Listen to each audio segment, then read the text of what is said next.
Bismillahirrahmanirrahim. Assalamualaikum warahmatullahi wabarakatuh. Alhamdulillahillazi arsala rasulahu bil huda wa dinil haq liyuzhirahu 'alad dini kulli wa kaffa billahi shahida. Asyhadu an la ilaha illallah wahdahu la syarikalah wa asyhadu anna Muhammadan abduhu wa rasuluh la nabiyya ba'da. Allahumma salli wa sallim ala sayyidina Muhammad wa ala alihi wa sahbihi rasulillahi ajma'in. Amma ba'du. Yang saya muliakan para tuan guru, ustadz yang hadir pada kesempatan berbahagia ini, para jamaah salat zuhur yang berbahagia, anak-anakku santri santriyah yang berbahagia. Kembali kita melanjutkan tadabbur kita pada hari ini, melanjutkan kajian yang lalu dari surah Al-A'raf. Hari ini adalah ayat ke-74 yang mana pada pembahasan yang lalu telah disampaikan oleh ustadz kita tentang keberadaan yaitu kaum daripada Nabi Soleh. Surah Al-A'raf ayat 73 yang lalu, Nabi Soleh mengingatkan umatnya, kaumnya, bahwasanya Allah memberitahu kepada kita semua melalui ayat Al-Quran yang telah disampaikan oleh ustadz kita yang lalu, di mana dikatakan oleh Nabi Soleh kepada kaumnya, yaitu kaum Samud. Apa kata Nabi Soleh kepada kaumnya pada waktu itu yang dikatakan dalam Al-Quran ini? Qala ya qaumi ibudullaha ma lakum min ilahi ghairuhu. Jadi dia sudah memberikan peringatan segala macam, sampailah puncaknya dia mengatakan, wahai kaumku, sembahlah Allah, tidak ada Tuhan yang wajar, yang wajib disembah bagimu semuanya selain Dia, Allah Subhanahu wa ta'ala. Inilah peringatan Nabi Soleh kepada kaum Samud yang saat itu masih menyembah berhala. Sama juga dengan kaum Nabi Nuh dan Nabi Hud, mereka semuanya penyembah berhala. Mereka bikin berhalanya dalam berbagai ukuran, mereka kasih nama-namanya, lalu mereka sembah. Inilah pola pikir mereka yang hidupnya sampai ribuan tahun itu, sejak Nabi Nuh sampai pada Nabi Soleh alaihissalam. Tapi tetap saja umat ini pembangkang, ingkar kepada Allah Subhanahu wa ta'ala. Maka itu kembali Nabi Soleh mengingatkan, selain telah diperingatkan agar jangan menyembah berhala, tapi sembahlah Allah. Tidak ada yang layak disembah, tidak ada yang wajar yang disembah selain Allah. Nah, kemudian pada konteks lain Nabi Soleh juga mengingatkan umatnya dari ayat 74 ini yang berbunyi, a'udzubillahi minasyaitonirrajim, bismillahirrahmanirrahim, waskuru izza ja'alakum khulafa'a min ba'di adi wa bawwa'akum fil ard tattakhizuna min suhuliha kusura wa tanhitunal jibala buyuta fazkuru ala Allah wala ta'sau fil ardi mufsidin. Dan ingatlah ketika Dia menjadikan kamu khalifah setelah kaum Ad. Kaum Ad itu adalah kaumnya Nabi Hud, dan menempatkan kamu di bumi, di tempat yang datar kamu dirikan istana-istana, dan di bukit-bukit kamu pahat. Pahat itu yaitu seni membuat rumah-rumah, ya, menjadi rumah-rumah. Maka ingatlah nikmat-nikmat Allah dan janganlah kamu membuat kerusakan di bumi.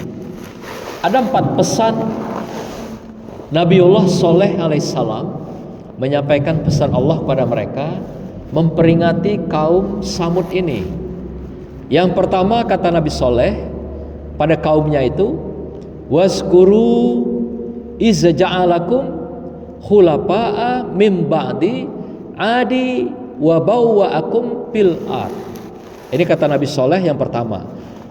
Wahai kaumku, dan ingatlah ketika Allah menjadikan kamu sebagai khalifah-khalifah setelah kaum Nabi Hud, yaitu kaum Ad, dan kamu diberikan, ditempatkan sebagai penduduk di bumi.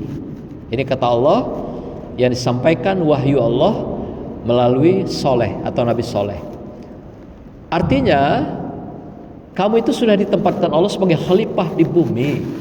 Khalifah itu adalah untuk menciptakan keadilan, menciptakan kemakmuran, menciptakan kesejahteraan. Tapi juga kamu diminta menyembah Allah dengan karunia yang sudah sekian banyak diberikan Allah itu sebagai orang manusia untuk memakmurkan bumi. Diingatkan Rasul Soleh alaihissalam. Itu yang pertama diingatkannya, bahwa bagaimana fitrah penciptaan manusia adalah sebagai khalifah-khalifah dan diberikan ke tempat, diberikan amanah untuk memakmurkan bumi. Nah, kemudian yang kedua, Nabi Soleh juga ingatkan, takhizuna min suhuliha kusura wa tanhitunal jibala buyuta. Yang kedua, kata Nabi Soleh, di tempat-tempat yang sudah Allah fasilitasi kepada kamu, Allah sediakan pada kamu, yang tempat itu ada yang datar, kamu dirikan istana-istana. Artinya hebat-hebat mereka ini, kaya-kaya, sudah diberikan nikmat anugerah oleh Allah yang luar biasa, sehingga bisa bikin istana-istana. Bukan satu istana di sini, istana-istana. Artinya mereka ini diberikan kenikmatan luar biasa. Umat kaum Nabi Soleh ini sampai istana dia bangun. Kalau istana saja berarti cuma satu. Ini sudah membangun istana-istana, diberikan hamparan tanah yang datar. Begitu Allah memuliakan mereka, memberikan nikmat pada mereka. Dan di bukit-bukit, bahkan bukit-bukit batu, bukit-bukit tanah, kamu pahat menjadi rumah-rumah. Bayangkan itu, kalau kita sekarang menyaksikan di media sosial, tempat-tempat yang bagus yang dibikin dari rumah-rumah batu itu dari mana? Itu di Cina. Kalau kita buka YouTube, buka media sosial, lihat situ rumah-rumah nempel di gunung-gunung, di bukit-bukit yang berbatuan itu, dibikin bertingkat gitu, begitu indah. Nah, ternyata pada masa Nabi Soleh itu sudah ada gitu. Artinya teknologi itu sudah berkembang pada masa Nabi Soleh. Pemikiran manusia sudah berkembang, ilmu pengetahuan dan teknologi sudah berkembang. Jadi ketika sejarah bicara, sejarah itu adalah perulangan. Arti kalau sekarang muncul di beberapa tempat melakukan hal yang sama, membuat rumah dengan dipahat-pahat. Dipahat berarti batu, bukan tanah itu ya. Batu-batu yang latrik itu, yang keras, itu dipahat, dibentuk, diukir, bikin rumah. Apa nggak hebat itu teknologinya pada masa Nabi Soleh alaihissalam. Sekarang mengulangi. Maka itu dalam bahasa budaya dan peradaban, sejarah itu adalah perulangan sebenarnya. Jadi manusia dulu bukan tidak beradab, sudah maju pengetahuannya dan teknologinya gitu. Buktinya dia bisa membuat rumah di bukit-bukit, di gunung-gunung itu. Kalau bukan teknologi yang tinggi, mereka gak akan bisa itu membuat rumah di seperti di perbukitan-perbukitan itu. Ini nikmat anugerah yang Allah berikan pada mereka kaum Samud ini gitu. Nah, kemudian apa yang diminta oleh Allah yang disampaikan oleh Nabi Soleh ini, yaitu faskuru ala Allah. Ini yang permintaannya sebenarnya. Oleh karena itu, ingatlah nikmat-nikmat yang telah Allah berikan itu pada kamu. Ya. Lalu dengan demikian, maka dengan ingat, dengan sadar bahwa itu nikmat dan anugerah Allah, maka syukurilah, kata Allah. Maka bersyukurlah atas nikmat itu, supaya nikmatnya akan ditambah. Nah, kalau ayat lain katakan, wah, la in sakartum la azidannakum wa la in kafartum inna azabi lasadid. Barang siapa yang bersyukur atas nikmat yang telah aku berikan, maka akan aku tambah nikmat itu.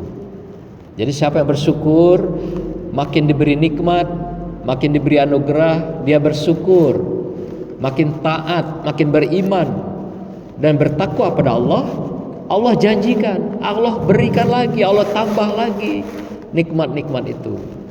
Tapi apabila kamu abai, kamu lupa, kamu lalaikan, apa kata Allah? Wala in kafartum inna azabi lasadid.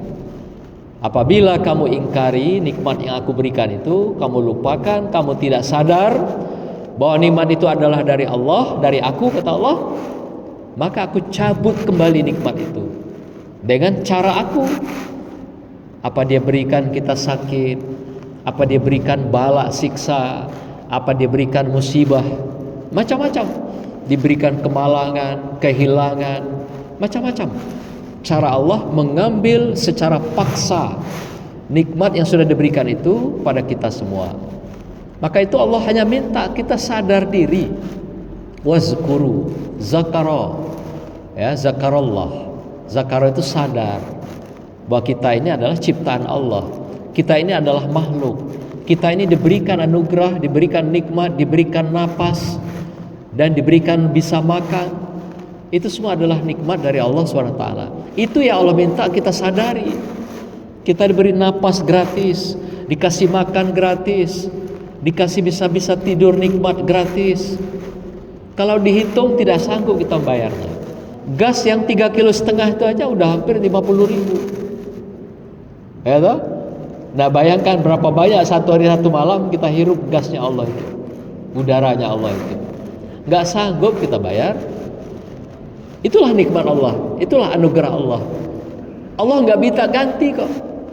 Allah tidak minta bayar, tapi cukup syukuri, sadari, zakarallah, wazkurullah, sadari dan bersyukur pada Allah. Hanya itu Allah minta.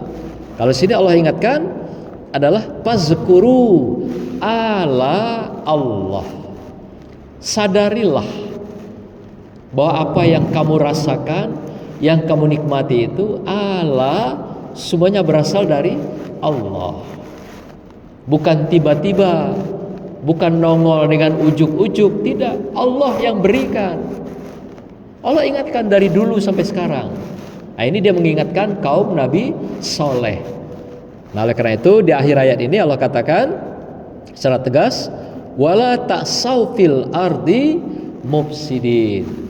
Dan janganlah kamu membuat kerusakan di bumi.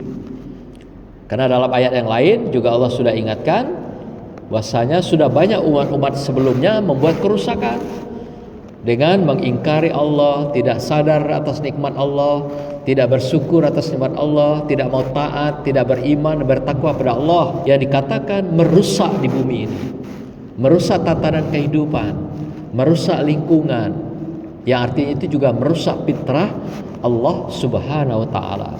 Maka itu dalam ayat yang lain katakan zaharal fasadu fi barri wal bahri bima kasabat aidin nas. Sudah nampak kerusakan di alam ini, di bumi ini. Oleh siapa? Oleh tangan-tangan manusia. Sudah nampak kerusakan di bumi, di darat, di laut. Barri wal bahri, di daratan dan di lautan. Sudah nampak kerusakan itu, sudah diperlihatkan.